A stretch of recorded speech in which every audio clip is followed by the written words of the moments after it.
இன்றைய பதிவு வீட்டில் உள்ளோரையும் வீட்டையும் எதிர்மறை எண்ணங்களும் கண் திஷ்டிகளும் கெட்ட சக்திகளும் அண்டவிடாமல் பாதுகாக்கிறதே ஒரு பெரிய விஷயமா இருக்குது. அதற்குத்தான் இன்றைக்கி ஒரு பரிகாரத்தை நம்ம கொண்டு வந்திருக்கோம். இதற்கு நீங்கள் செய்ய வேண்டியது வெள்ளி அல்லது செவ்வாய் 2 நாட்கள் ஏதாவது ஒரு நாளை தேர்ந்தெடுத்துக்குங்க.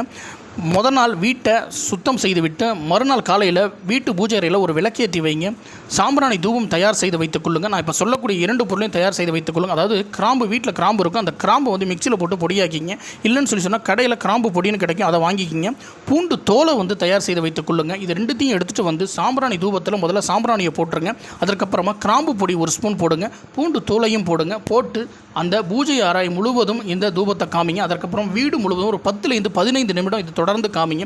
இதுபோல் செய்வதனால உங்கள் வீட்டை சுற்றி ஒரு பாதுகாப்பு வலை ஏற்பட்டுடும். அதற்கப்புறமா உங்கள் வீட்டில் கெட்ட சக்திகளோ கண் திஷ்டிகளோ எதிர்மறை எண்ணங்களோ எப்பேற்பட்ட விஷயங்களோ உங்கள் வீட்டை அண்டாது. உங்கள் வாழ்க்கையும் உடல்நலமும் சுபிச்சமாக இருக்கிறது நீங்கள் கண்கூட உணர முடியும். இதை பார்த்து பயன்பெறுங்க. இது போன்ற பதிவுகளை பார்ப்பது நம்முடைய சேனலை மறந்துடாமல்